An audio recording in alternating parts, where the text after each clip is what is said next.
माँ भारती को नमन। कुमार वंशम online classes में आपका फिर से एक बार स्वागत है। 18 फरवरी 2022 को यूट्यूब चैनल और टेलीग्राम चैनल पर हमने एक टेस्ट पेपर का आयोजन करवाया, जिस टेस्ट पेपर में रीट और ग्रेड 2 फर्स्ट के लिए भी क्वेश्चन डाले गए थे। प्रश्नों की संख्या 30 रही थी, जिनमें से 10 प्रश्नों का सॉल्यूशन हमने पार्ट फर्स्ट में दे दिया है। अब लेकर के आए हैं पार्ट 2, जिसमें हम अगले प्रश्नों को जानते हैं। और अगला प्रश्न आप देख रहे हैं कि वैदिक स्वराः भवन्ति, वैदिक स्वर होते हैं। अब आप इतना बताइएगा कि वैदिक स्वर होते हैं तो वैदिक स्वरों की संख्या कितनी होती है। तो याद रखना दोस्त कि जो वैदिक स्वर होते हैं, वैदिक स्वर ह्रस्व दीर्घ प्लोत या उदात्त अनुदात्त या स्वरित होते हैं। तो यहाँ पर इसका सही आंसर आपको उदात्त अनुदात्त और स्वरित मान लेना चाहिए। अब देखिएगा, ये मैं पेज नंबर किसकी बात कर रहा हूँ, पेज नंबर 119 यानी कि पेज नंबर 119 की बात कर रहा हूँ, जो कि रंजनी नाम की पुस्तक चलती है।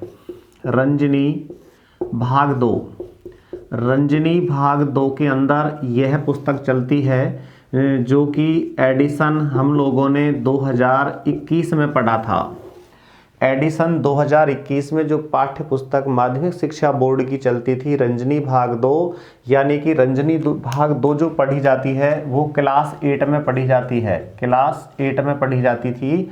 तो बराबर उसके पेज नंबर 119 पर यह साफ लिखा हुआ है कि जो वैदिक स्वर होते हैं ये वैदिक स्वर उदात्त अनुदात्त और स्वरित होते हैं, जबकि ह्रस्व दीर्घ और प्लुत जो पढ़े गए हैं ये लौकिक स्वर पढ़े गए हैं। और इसका सही आंसर आपको उदात्त अनुदात्त और स्वरित मान लेना चाहिए। और यही प्रश्न अगर कहीं आप पेज नंबर 147 और 148 सत प्रेरिका में पढ़ते हैं, सत प्रेरिका, और जो ये सत प्रेरिका नाम की पुस्तक है ये कहाँ चलती है, ये क्लास 11 में। तो बराबर ये दूसरा सवाल हमने यहाँ से इसको पुटअप किया है। यह सवाल कहाँ चलता है, रंजनी में यानी कि ये BSER board of secondary education in Rajasthan की पुस्तक से हमने इस सवाल को उठाया है। अब अगला सवाल जानते हैं। प्रश्न संख्या 11 आपने अच्छे से देखा है। प्रश्न संख्या 12 लिखिए। प्रश्न संख्या 12, और प्रश्न संख्या 12 क्या लेकर के आया है कि प्रत्याहाराः भवन्ति, कि प्रत्याहार होते हैं। देखो क्वेश्चन संख्या 12 कि प्रत्याहाराः भवन्ति, प्रत्याहार होते हैं। क्या आप बताएंगे कि प्रत्याहार कितने होते हैं, जिसमें 41, 42, 46 और 40 लिखा गया था। 42, 46 और 40 ये संख्या पढ़ी गई है। तो आप इतना जानते हैं कि जो प्रत्याहार होते हैं, यानी कि यह जो प्रत्याहार शब्द होता है, यह प्रत्याहार शब्द प्रति प्लस आंग प्लस हिरी प्लस घे से मिलकर बनता है। प्रति प्लस आंग प्लस हिरी प्लस घे से मिलकर बनता है। और यह प्रत्याहार शब्द कौन से लिंग में होता है, यह प्रत्याहार शब्द पुल्लिंग में होता है। क्यों होता है पुल्लिंग में, तो याद रखना कि जो घे प्रत्यांत शब्द होते हैं, हमको क्या नियम बनाना है कि घे प्रत्यांत शब्दः पुल्लिंगे भवन्ति, यानी कि घे प्रत्यांत शब्द कौन से लिंग में होते हैं, पुल्लिंग में होते हैं।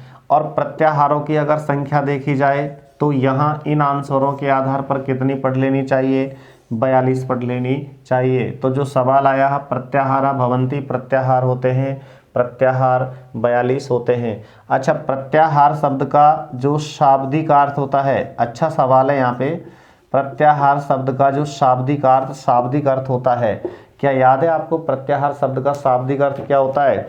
वर्णानाम संक्षिप्तीकरणम। ये पढ़ना है। वर्णा नाम संक्षिप्तीकरणम। संक्षिप्तीकरणम, वर्णों का जो संक्षिप्तीकरण होता है वही क्या होता है, प्रत्याहार शब्द का शाब्दिक अर्थ होता है। अगला सवाल, आपने इसका एक बार स्क्रीनशॉट तो ले ही लिया है। अगला सवाल जानिए, प्रश्न संख्या 13।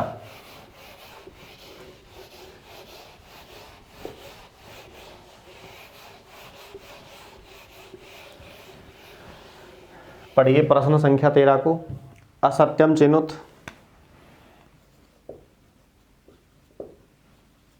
असत्यम चिनुत, असत्यम चिनुत। अब असत्य का चयन करना है, तो असत्य का चयन कैसे करोगे? देखो भाई, हमने लिखा था सप्तषष्ठी, एक नंबर पर लिखा है सप्तषष्ठी, यह लिखा है, और इसके आगे लिखा हुआ है 67। दूसरा आंसर क्या लिखा गया? एक चत्वारिंशत, एक चत्वारिंशत, और एक चत्वारिंशत के आगे लिखा गया था 41। अगला आंसर बनाया था चतुरशीति, चतुरशीति, चतुरशीति के आगे लिखा था 84। फिर आंसर लिखा गया था अष्टानवति, अष्टानवति, ये आंसर बनाया, और अष्टानवति के आगे लिखा था 88। अब आप इतना जानिए कि जो ये प्रश्न कहना चाह रहा है असत्यम चिनुत, चयन तो करना है। चिनुत का मतलब होता है चयन करना, चयन तो करना है। इनमें से कौन सा कथन गलत है? तो देखो, सप्तमानी 7 और षष्ठीमानी 60, सप्तमानी 7 और षष्ठीमानी 60, 60 और 7 कितने हो गए? 67 हो गए, राइट आंसर। देखो, चत्वारिंशत का मतलब होता है 40, और एक का मतलब होता है एक, एक और 40 कितने हो गए? 41, राइट आंसर।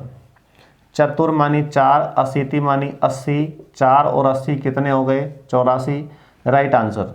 देखो, अष्टमानी 8 और नवति मानी होता है 90, यहाँ ये आंसर गलत है।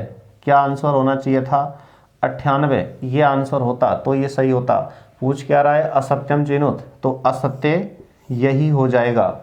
चलिए अगला सवाल जान लेते हैं। प्रश्न संख्या 14 पूछ रहा है,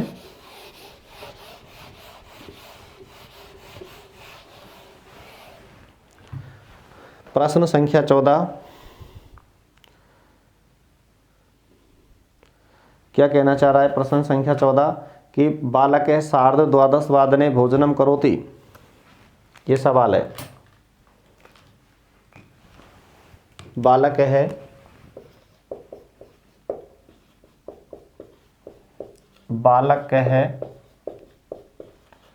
सार्धद्वादशवादने भोजनम करोति। बताइए गुरुजियों कि बालक है सार्धद्वादशवादने भोजनम करोति, बालक कितना बजे भोजन करता है? बालक यहाँ पर सार्धद्वादशवादने भोजनम करोति एक संख्या लिखी गई है, उस संख्या का नाम बताएंगे आप? कि यहाँ पर लिखी गई संख्या में ये पढ़ा गया है कि राइट 12 बजे भोजन करता है, ये 12 बजे की बात कही है, और जो दूसरा आंसर है इसमें 12:15 बजे की बात कही है। तीसरा आंसर 12:30 की बात कही है, और अगले आंसर में 12:45 बजे की बात कही है। तो ये क्या कहना चाह रहा है?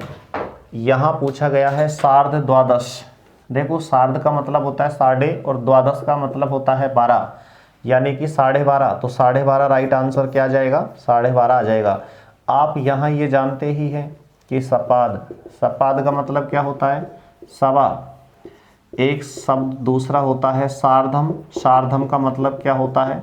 सार्धम का मतलब 1.5, और एक सवाल होता है पादोन। पादोन का मतलब क्या होता है? पौने होता है। तो यहाँ इन तीनों के आधार पर ये सार्ध शब्द का प्रयोग हुआ है। आपने इसका आंसर देख ही लिया है।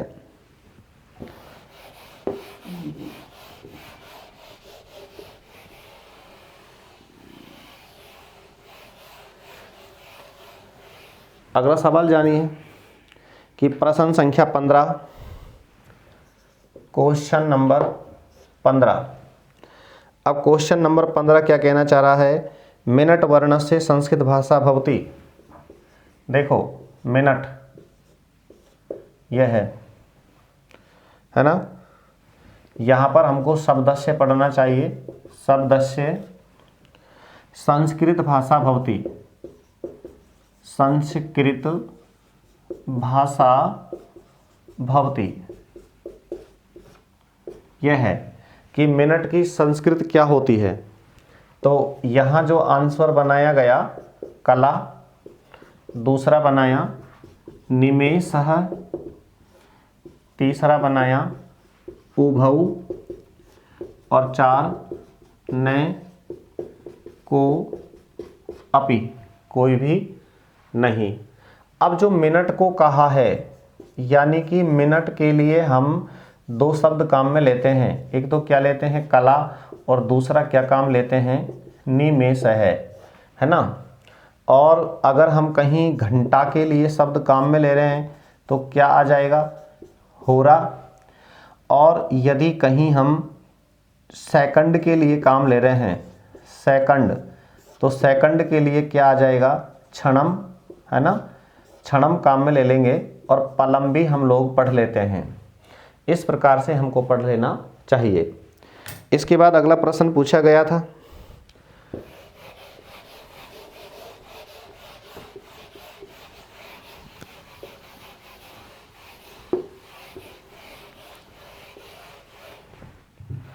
फिर अगला प्रश्न पूछा गया था आगच्छति, प्रश्न संख्या 16।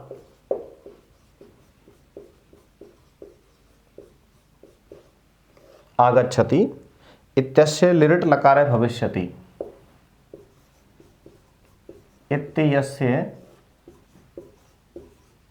लिरिट लकार है भविष्यति। क्या पढ़ रहे हैं आप? प्रश्न पूछा गया है आगच्छति, इसका लिरिट लकार होगा। बताइए दोस्तों, आगच्छति का लिरिट लकार क्या है? आगच्छति का लिरिट लकार आगमिष्यति, आगमिष्यति, या फिर आगमिष्यतः, आगमिष्यतः, ये बन जाएगा। या फिर क्या बनेगा? आगमिष्यन्ति, आगमिष्यन्ति, ये बन जाएगा। और या फिर क्या बन जाएगा? एतानि सर्वाणि, एतानि सर्वाणि। बताइए। अरे देखो यहाँ पर ये प्रश्न क्या कह रहा है? प्रश्न कह रहा है आगच्छति। अगर हम कहीं आगच्छति की बात करें तो ये किस लकार में है? ये लट लकार में है। और लट लकार के प्रथम पुरुष का कौन सा वचन है? एक वचन। लट लकार के प्रथम पुरुष का एक वचन है। तो अब आप इसको किस में कन्वर्ट कर रहे हो? इसको लिरिट लकार में कन्वर्ट कर रहे हो। तो बराबर ये क्या बन जाएगा? आगमिष्यति। ये किस में बन जाएगा? ये लिरिट लकार है, ये प्रथम पुरुष के एक वचन में बन जाएगा, है ना। लिरिट लकार के प्रथम पुरुष के एक वचन में पूछ रहा है। इसी प्रकार से यह जो है लिरिट लकार है, और प्रथम पुरुष का कौन सा वचन बन जाएगा? द्विवी वचन बन जाएगा। और यह कौन सा वचन बन जाएगा? बहुवचन बन जाएगा। अब जब ऐसे सवाल पूछे हों कि इसका परिवर्तित रूप क्या होगा, तो वहाँ पर आपको लकार और पुरुष भी देख लेने चाहिए। तो जिस पुरुष के जिस लकार में और जिस वचन में पूछा गया है उसमें ही उत्तर देना चाहिए। जैसे ये ती आया है, प्रथम पुरुष का एक वचन है, तो इसे भी प्रथम पुरुष के एक वचन में ही बदल देना चाहिए। अगला प्रश्न संख्या 17।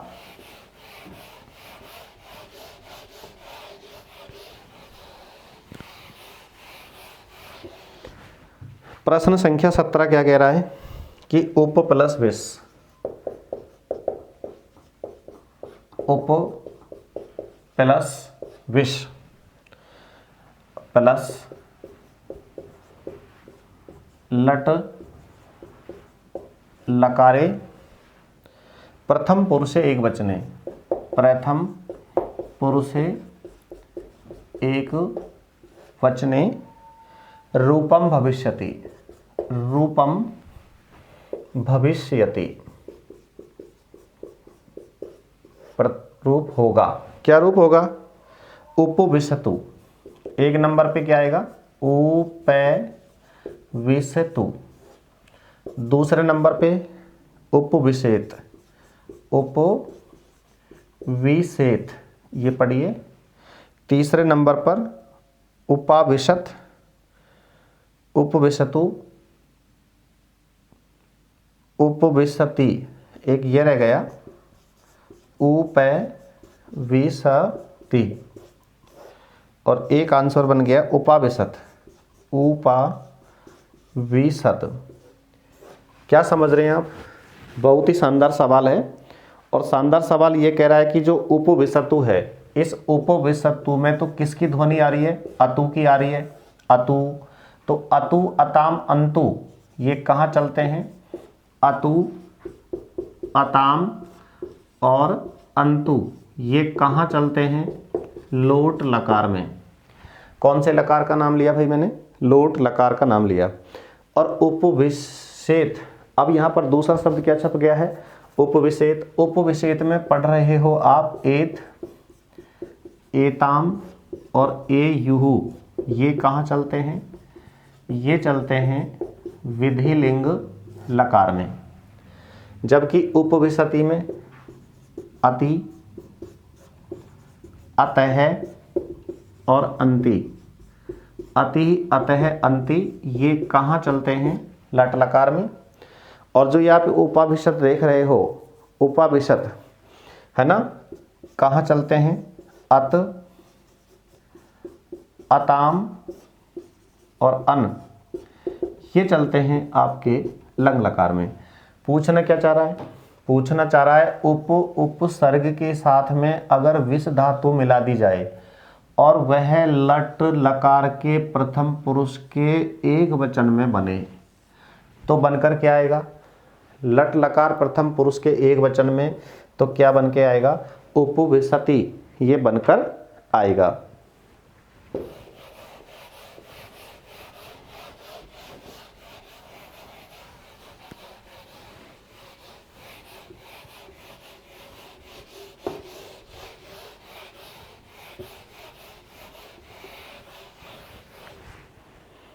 एक सवाल अगला लेते हैं। रोचते प्रयुक्तम अस्ति, यहाँ पर ये सवाल आप 18 पढ़ रहे हैं।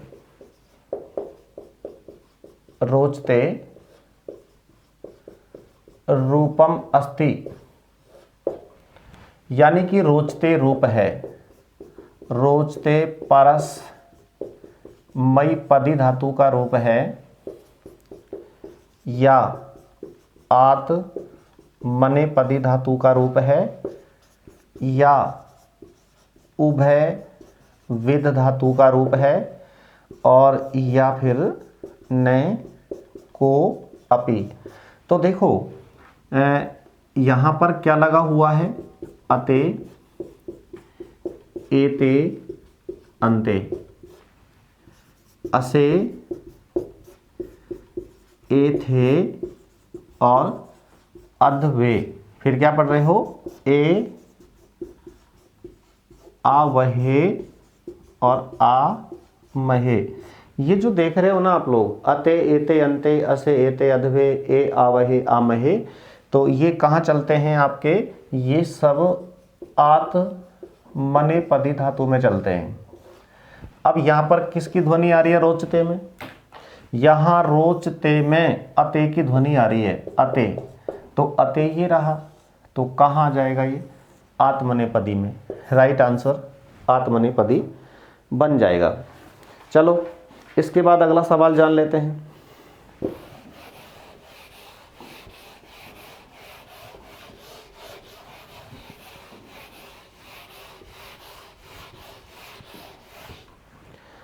अगला सवाल पूछ रहा है कि एक मात्रा कालीन, क्वेश्चन 19, एक मात्रा कालीन उच्चार्यमाणा वर्णः,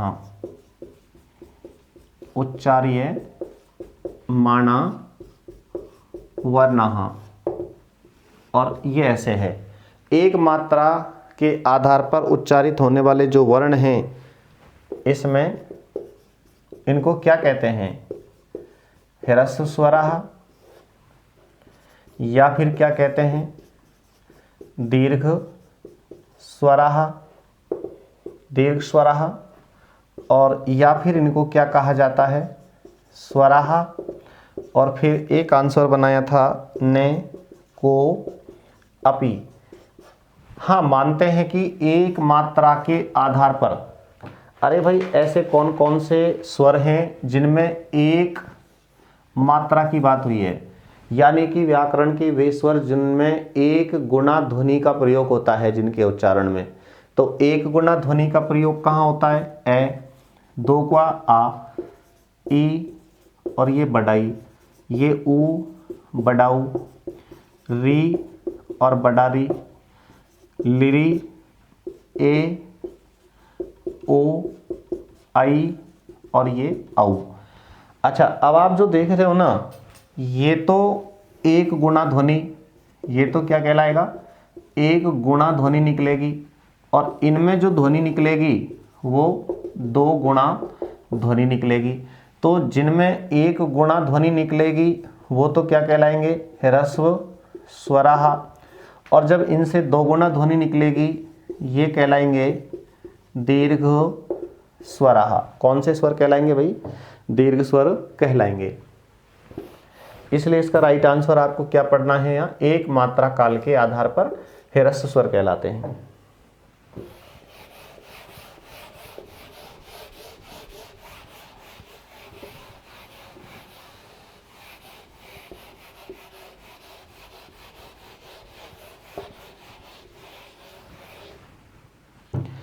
अगला सवाल पढ़ते हैं दोस्तों, वर्गीय व्यंजनानि सन्ति, 20 वर्गीय व्यंजनानि सन्ति, वर्गीय व्यंजन हैं। अब वर्गीय व्यंजन, तो यहाँ जो आंसर बनाया था 25 4 9 46, 25 4 9 46। अब आप याद रखना कि यहाँ पर ये कै वर्ग, दूसरा बनता है चै वर्ग, टै वर्ग, ये तै वर्ग और पै वर्ग।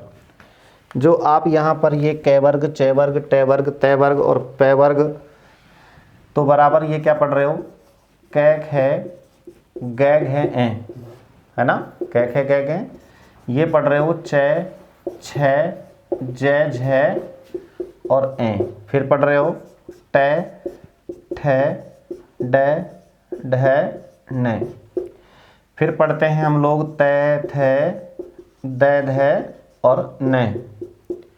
फिर पढ़ते हैं पै, फै, बै, भै और मै।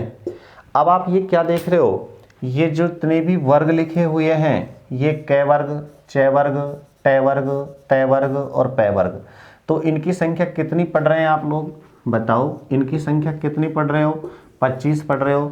तो यही तो पूछा है, यही वर्ण वर्गीय व्यंजन होते हैं। तो वर्गीय व्यंजनों की संख्या कितनी होती है, 25 होती है। आपने दूसरे वीडियो में प्रश्न संख्या 11 से लेकर के और 20 तक के प्रश्नों का अध्ययन किया, और अगले जो 21 से 30 तक के प्रश्न होंगे वे आपके मेथड के सवाल होंगे, जिसमें हमने श्रवण कौशल से सवाल पूछे थे। इस वीडियो में इतना ही। अगर यह वीडियो आपको पसंद आया हो तो आप चैनल को सब्सक्राइब कीजिएगा, अधिक से अधिक शेयर कीजिएगा और बेल आइकन को दबाइएगा। आज की कक्षा में हम इतना ही पढ़ते हैं, शेष अगले वीडियो में। शुभ दिन।